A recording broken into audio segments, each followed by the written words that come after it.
খরা দেখা দিয়েছে। সেই সাথে নদী নালা পুকুর ঘাট খালবিল শুকিয়ে বনে বসবাসরত পাখিদের পানির বড্ড অভাব দেখা দিয়েছে। কাকুলি দিদি, একটু তাড়াতাড়ি পানি নাও। এত দেরি করলে আমরা যারা পেছনে আছি তারা কখন পানি নেব? এমনিতে পানি নিয়ে গিয়ে আমাকে আবার কাজে যেতে হবে। হ্যাঁ হ্যাঁ কাকুলি দিদি, টুনি ঠিকই বলেছে।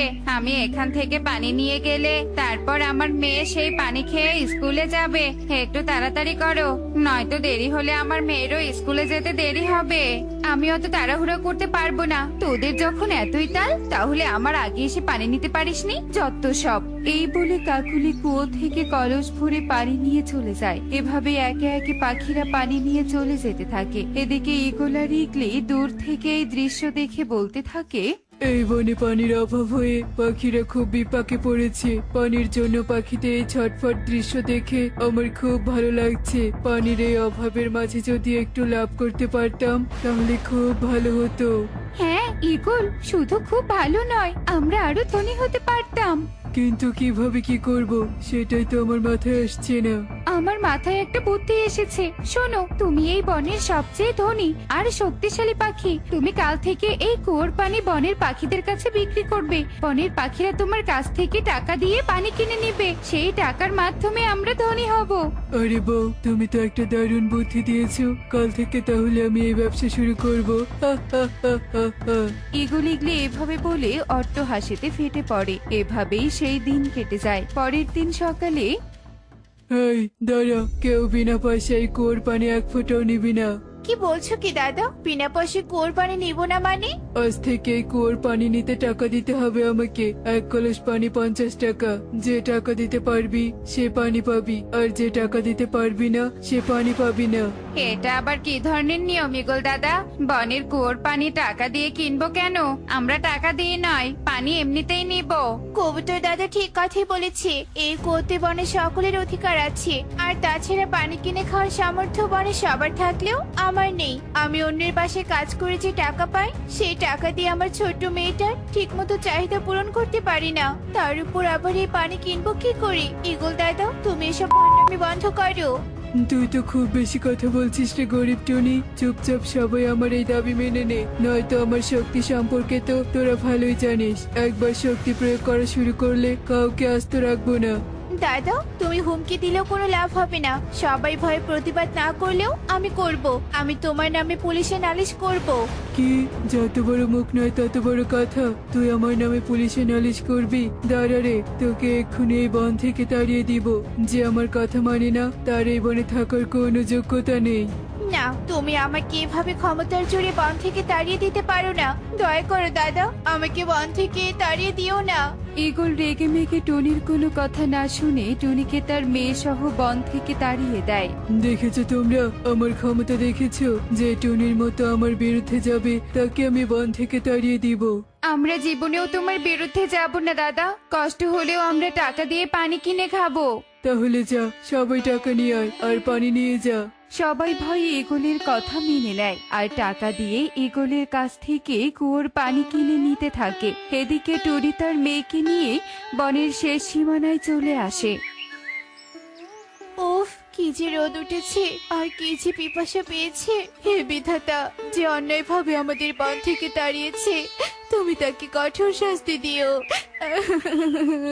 হে বিধাতা, হে, যে আমার মাকে কষ্ট দিয়েছে, তুমি তাকেও কষ্ট দিও। মা, এবার আমরা কোথায় যাব? জানি না রে মা, কোথায় যাব? আমি যে আর এই রোদে চলতে পারছি না। আমার যে বড্ড পিপাসা পেয়েছে, মাথাটা কেমন ঘুরছে। হাই হাই, কি হলো মা? তুমি এভাবে বসে পড়লে কেন? পানি, আমি একটু পানি খেতে চাই। পানি দে মা, আমাকে একটু পানি দে। পানি খাবে? কিন্তু এখানে পানি কোথায় পাবো? আশেপাশে তো কোনো পানির উৎস দেখছি না। কি বিধাতা, তুমি আমাদেরকে কোন বিপদে ফেললে? টুকি তার মায়ের অবস্থা দেখে কান্নায় ভেঙে পড়ে। ঠিক তখনই সেখানে একটা ইঁদুর চলে আসে। এই পাখির ছানা, তুমি এভাবে এখানে বসে কাঁদছো কেন? কে হয়েছে তোমার? কে চাই তোমার বলো তো? আমার মা খুব অসুস্থ, পানি খাবে। আমার পানি চাই। তাই চলো আমার সাথে, আমি তোমাকে পানির উৎসের সন্ধান দেব। এই বলে ইঁদুর বনের গভীরের দিকে চলতে থাকে। ইঁদুরকে অনুসরণ করে টুকিও ইঁদুরের পিছু পিছু যেতে থাকে। ইঁদুর টুকিকে একটা রূপোর নলকূপের সামনে নিয়ে আসে। এটা তো একটা রূপোর নলকূপ। রূপোরও নলকূপ হয়? তা তো আমি আজই প্রথম দেখলাম। যাই হোক বাবা, এই নলকূপ থেকে পানি নিয়ে আমার মায়ের কাছে যাই। একে নলকূপ থেকে তো পানি নয়, সোনার মোহর বের হচ্ছে। এটা কি ধরনের নলকূপ ইঁদুর? এটা জাদুই নলকূপ। এই নলকূপটা এখানে একটা পড়েতে আছে, আর আমাকে এই নলকূপ দেখাশোনা করতে বলেছিল। আমি অনেক বছর নলকূপের দেখাশোনা করেছি, আজ আমার দায়িত্ব তোমাকে দিলাম। তুমি সোনার মোহর নিও, আবার নলকূপ দেখেও রেখো। আমি চললাম, বিদায়। এই বলে ইঁদুর টুকির কাছে নলকূপের দায়িত্ব দিয়ে চলে যায়। এদিকে টুকি সোনার মোহরগুলো হাতে নিয়ে বলতে থাকে, আমার তো পানি দরকার। এবারে সোনার মোহরগুলো আমি কি করব? এক কাজ করি, এই মোহরগুলো বাজারে সোনার দোকানে বিক্রি করে মায়ের জন্য পানি কিনে নিয়ে আসি। যেই বলা সেই কাজ। টুকি মোহরগুলো নিয়ে বাজারে চলে আসে আর সোনার দোকানে সেগুলো বিক্রি করে যা টাকা পায় সেই টাকা দিয়ে তার মায়ের জন্য পানি কিনে নিয়ে আসে। মাই মাই, তোমার জন্য পানি কিনে এনেছি। এই দেখো, নাও মা, নাও, পানি খেয়ে নাও। দে মা, দে, পানি খাই। আমার যে পানির জন্য প্রাণটা ছটফট করছে। আহ, শান্তি, তুই এই পানি কেনার টাকা কোথায় পেয়েছিস রে মা? কোথায় পেয়েছি শুনতে চাও? শোনো তবে। সত্যি বলছিস এসব? হ্যাঁ মা, সত্যি বলছি। আমি যারা চিনতে নেই মা, আমি ওই রূপোর নলকূপ থেকে সোনার মোহর নিয়ে নলকূপের পাশে একটা বাড়ি বানাবো, আর তুই মামি বেশ সুখে দিন কাটাবো। ঠিক বলেছিস মা, নিয়ে চল আমাকে নলকূপের কাছে। সোনার মোহরের সাহায্যে সেখানে একটা বাড়ি বানায় আর বাজার থেকে অনেক পানি কিনে এনে দুই মা মেয়ে তাদের দিন কাটাতে থাকে। একদিন ঈগল টুনি আর টুকিকে বনের বাজারে দেখে বলতে থাকে, এ আমি কি দেখছি? টুনি আর ওর মেয়ে এই বাজারে, আর টুনির হাতে গলায় এত গহনা কোথা থেকে আসলো? দেখে তো মনে হচ্ছে টুনি অনেক ধনী হয়েছে, কিন্তু ও ধনী হলো কি করে, আর ও থাকেই বা কোথায়? না না, আমাকে সব কিছু জানতেই হবে, এই টুনির ওপর নজর রাখতেই হবে। এই বলে ঈগল টুনি আর টুকির ওপর নজর রাখতে শুরু করে। অবশেষে ঈগল টুনির বাড়ি পর্যন্ত চলে আসে আর রূপার নলকূপ সম্পর্কে সবকিছু জানতে পারে। রূপার নলকূপ সোনার মোহর দেয়, এজন্য এই টুনি এত ধনী হয়েছে। আজ রাতে আমি এই নলকূপের সব মোহর চুরি করে নিয়ে যাব আর অনেক ধনী হব। হা হা হা হা হা। একে ঈগল, তুমি এই রাতের বেলা পিকআপ নিয়ে কোথায় যাবে? সোনার মোহর আনতে যাবো ইগলি, সোনার মোহর। সোনার মোহর আনতে যাবে মানে? কোথায় সোনার মোহর পেলে? কোথায় পেয়েছি শোনো তবে। সত্যি? আমিও যাবো তোমার সাথে, চলো চলো। এই বলে ঈগল আর ইগলি পিকআপ নিয়ে টুনির বাড়ির সামনে রূপার নলকূপের কাছে আসে। এটাই সেই রূপার নলকূপ ইগলি। তাই আজ পিকআপ ভরে সোনার মোহর বাড়িতে নিয়ে যাব, আর তারপর তুমি আমি দুজনে রাজরানী হয়ে যাব। নাও নাও ঈগল, নলকূপ চাপো। ইগলির কথা মতো লোভে পড়ে ঈগল যেই নলকূপ চাপে, ঠিক তখনই নলকূপ থেকে সোনার মোহরের পরিবর্তে একদল মৌমাছি বেরিয়ে আসে আর ওদেরকে তাড়া করে। হায় হায়, কে কি? সোনার মোহরের পরিবর্তে তো মৌমাছি বেরিয়ে আমাদের তাড়া করছে। এবার কি হবে? টুনি রে টুনি, তোর ঘরে একটু আমাদের আশ্রয় দেবন। ওদের চিৎকারে টুনির ঘুম ভেঙে যায়। দল, লোভের কারণে আমাকে বন থেকে তাড়িয়ে তবুও থেমে যাসনি। আজ আবার এখানে মোহর চুরি করতে এসেছিস। লোভী, বোঝ এবার মজা। তোদের কোনো আশ্রয় হবে না আমার ঘরে। এই বলে টুনি ঘরের দরজা বন্ধ করে দেয় আর মৌমাছি ঈগল ইগলিকে তাড়া করতেই থাকে। কেন যে লোভ করে এখানে মজার মজার শিক্ষণীয় টুনি পাখির গল্প দেখতে আমাদের সাথেই থেকো।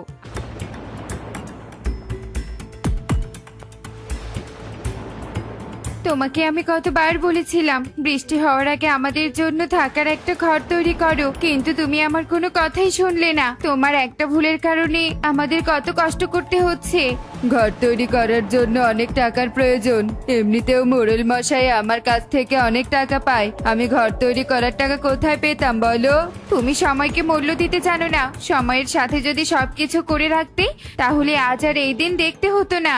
মা মা, আমার খুব ঠান্ডা লাগছে, আমি যে আর থাকতে পারছি না মা। কিছু করার নেই রে মা, আর একটু কষ্ট কর, বৃষ্টি থেমে যাবে।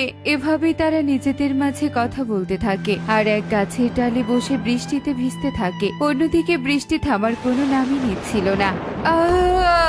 বাঁচাও, আমাকে বাঁচাও, আমি যে পড়ে যাচ্ছি, বাঁচাও। মরে গেলাম রে, মরে গেলাম। এত উঁচু থেকে পড়ে গিয়ে আমার শরীরের অবস্থা খারাপ হয়ে গেল। এ কি, আকাশ থেকে এটা মাটিতে কি পড়লো?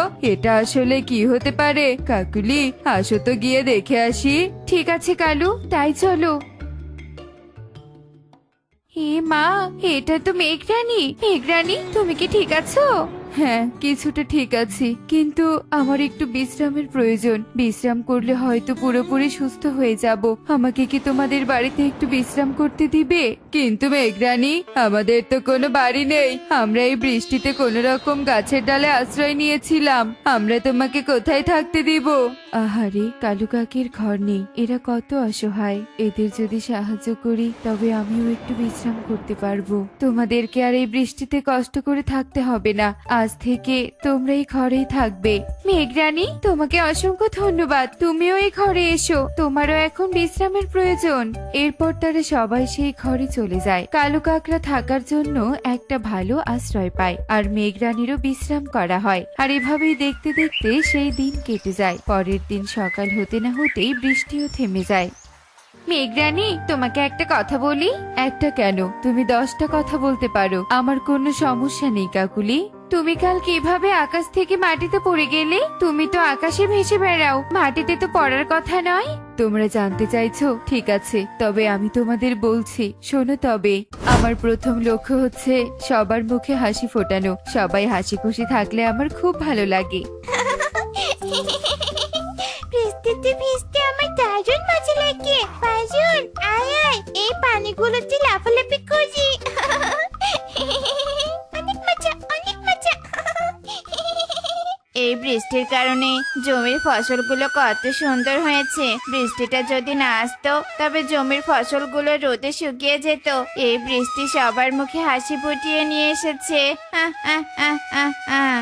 এমনই ছোট বাচ্চাদের হাসি, কৃষকদের মুখে হাসি, আনন্দ আমাকে মুগ্ধ করে দেয়। আমার বৃষ্টির কারণে প্রকৃতিরা সুন্দর থাকে, মৃত গাছ জীবিত হয়ে ওঠে। যখন আমি এসব একা একা বলছিলাম, ঠিক তখনই পরিরাজ্য থেকে এক দুষ্টু পরী আমার কাছে আসে। এ কি দুষ্টু পরী, তুমি আবারও এসেছো? হ্যাঁ, আমি এসেছি। আর এখানে আসার জন্য কারো অনুমতির প্রয়োজন নেই আমার। আমি তোমাকে বলেছিলাম না, পক্ষীকুলে কোনো বৃষ্টি দিবে না। যদি বৃষ্টি দেওয়ার হয়, আমার পরিরাজ্যে গিয়ে ফুল বাগানে দিবে। আমি তোমার এই কথা মানতে পারবো না। আমি যদি পক্ষীকুলে বৃষ্টি না দেই, সবাই অনেক কষ্টে দিন কাটাবে, আর আমি থাকতে তাদের কোনো কষ্ট হতে দিব না। তুমি এক কথা বলার জন্য বারবার এখানে আসতে পারো না। আমার যখন ইচ্ছে আমি তখনই এখানে আসবো। আর তুমি যদি আমার কথা না মানো, তাহলে আমি তোমাকে বন্দি করতে বাধ্য হব। তুমি আমাকে কিছুতেই বন্দি করতে পারবে না। তোমার যা করার করে নাও। দেখা যাক তাহলে আমি পারি কিনা। পরি এসব বলে আমার দিকে জাদু ছুঁড়ে মারতে থাকে। আমিও তার দিকে জাদু ছুঁড়ে মারি। এভাবেই এক পর্যায়ে তার সাথে আমার লড়াই সৃষ্টি হয়। আমি তার জাদু শক্তিতে টিকে থাকতে না পারায় তোমাদের বনে পালানো শুরু করি। পালাতে গিয়ে আমি মাথা ঘুরে মাটিতে পড়ে যাই। আমি পালানোর কারণে পরি আমাকে একটা অভিশাপ দেয়। অভিশাপ? কিসের অভিশাপ মেঘরানী? সেই অভিশাপটি হলো, তুই আমার কাছ থেকে তো পালিয়ে গিয়ে রেহাই পাবি না। আমি তোকে অভিশাপ দিলাম, তুই যত কাঁদবি তোর চোখের পানি মাটিতে পড়ে যাওয়ার সাথে সাথে সোনার হয়ে যাবে। আর সেই সোনার লোভে পাখিরা তোকে টুকরো টুকরো করে ফেলবে। আমি বুঝতে পারছি না এখন আমি কি করব। মেঘরানী, তুমি কেঁদো না। তুমি ঠিক একদিন এই অভিশাপ থেকে মুক্তি পাবে। আমার মতো লোভী নই, তুমি আমাদের বিশ্বাস করতে পারো মেঘরানী। আমি তোমাদের বিশ্বাস করি কাকুলি। কালু, তুমি মাটিতে পড়ে থাকা সোনাগুলো উঠিয়ে নিয়ে বিক্রি করে এসো। এসব সোনার উপর আমার কোনো লোভ নেই, তবুও আমি এগুলো তুলে রাখছি। শালিক দাদা, তুমি সব শুনতে পেলে? মেঘরানী কাঁদলে সব শোনার হয়ে যায়। এসব ঘটনা সব মোড়ল মশাইকে বলতে হবে। চলো চলো, এক্ষুনি চলো। এরপর তারা সেখানে আর দেরি না করে তাড়াতাড়ি করে মোড়লের বাড়ির উদ্দেশ্যে রওনা দেয়। আর এক পর্যায়ে তারা মোড়লের বাড়িতে চলে আসে। এসে তারা সব ঘটনা মোড়লকে খুলে বলে। মোড়ল এসব শোনার পর বলে, কালুর এত বড় সাহস! কালু আমার জায়গায় নতুন বাড়ি করেছে, আবার মেঘরানীর সাহায্যে অনেক সোনা পাচ্ছে। কালুর কাছে আমি এখনো অনেক টাকা পাই, সে 1 টাকাও শোধ করেনি। তাহলে মোড়ল মশাই, আপনি এখানে বসে আছেন কেন? এক্ষুনি কি আপনি কালু দাদার কাছ থেকে সব টাকা আদায় করে নিন। তুই একদম ঠিক বলেছিস টুনি, তোরা আয় আমার সাথে। মোড়ল এসব বলে রেগে মেগে টুনিদের নিয়ে কালুদের বাড়িতে চলে আসে। এসেই তারা কালুদের ডাকতে থাকে। কালু, আয় কালু, এক্ষুনি ঘরের বাইরে বেরিয়ে আয়। কি হয়েছে মোড়ল মশাই, আপনি এভাবে চিৎকার করছেন কেন? কি হয়েছে তুই জানিস না? তুই কোন সাহসে আমার জায়গায় বাড়ি করেছিস শুনি? আমি শুনলাম তোর ঘরে নাকি মেঘরানী আছে, যা তাকে ডেকে নিয়ে আয়। না মানে মোড়ল মশাই, এরা আপনাকে মিথ্যে বলেছে, আমার ঘরে কেউ নেই। মোড়ল মশাই, আমরা সত্যি বলছি, দাঁড়ান, আমরা তাকে ধরে নিয়ে আসছি। মোড়ল মশাই, এই দেখুন মেঘরানী। কালু, তুই আমাকে মিথ্যে বলেছিস। ঠিক আছে, আমি তোকে পরে দেখে নিব। টনি, মেঘরানীকে নিয়ে আয়। মোড়ল মশাই, দয়া করে আপনি মেঘরানীকে ছেড়ে দিন। যত শাস্তি দেওয়ার হয় আমাকে দিন, আমি সব মাথা পেতে নিব। কালু মোড়লের কাছে অনেক আকুতি মিনতি করতে থাকে, কিন্তু মোড়ল কালুর কোনো কথাই শোনে না। তারা অন্যায়ভাবে মেঘরানীকে ধরে নিয়ে তার বাড়িতে চলে আসে। এখন তুই আমার হাতের পুতুল, আমি যা বলবো তুই তাই করবি। এখন দে দে আমাকে তাড়াতাড়ি অনেক সোনা দে। মোড়ল, তুই কিন্তু অনেক অন্যায় করছিস, তোকে কিন্তু এর জন্য পস্তাতে হবে, বলে দিলাম। আমি যা করছি সব আমার ভালোর জন্যই করছি। টুনি, যা মেঘরানীকে বেঁধে ফেল। প্রকৃতি মাতা, আপনি কোথায়? দয়া করে আপনি এসে আমাকে রক্ষা করুন। এই দুষ্টু পাখিরা আমার সাথে অন্যায় করছে। দুষ্টু পাখি, তোরা আজ থেকে এই খাঁচাতে বন্দি থাকবি। তোরা আর কোনোদিনও এখান থেকে বের হতে পারবি না। ধন্যবাদ প্রকৃতি মাতা, আমাকে সাহায্য করার জন্য। ধন্যবাদ তো আমার তোমাকে দেওয়া উচিত। তোমার কারণে এই প্রকৃতির আজ বেঁচে আছে। মেঘরানী, তোমার অভিশাপ মুক্ত। বদমাশ পরি তার উচিত শিক্ষা পেয়েছে। এখন থেকে কেউ তোমাকে বাধা দিতে আসবে না। তুমি আবারও আগের মতো সবার মুখে হাসি ফুটিয়ে দাও। প্রকৃতি মাতা এসব বলে সেখান থেকে অদৃশ্য হয়ে যায়। আর মেঘরানীও তার রাজ্যে ফিরে আসে। আসার পরে সে আবারও সবার মুখে হাসি ফোটাতে থাকে। অন্যদিকে দুষ্টু পাখিরা তাদের ভুলের শাস্তি পেতে থাকে। দেখলে তো বন্ধুরা, ভালোদের সব সময় ভালোই হয় আর খারাপদের খারাপই হয়। এমনই সব মজার মজার শিক্ষণীয় টুনি পাখির গল্প পেতে আমাদের সাথেই থেকো। আর গল্পটি কেমন হয়েছে তা কমেন্টে জানাতে ভুলো না কিন্তু।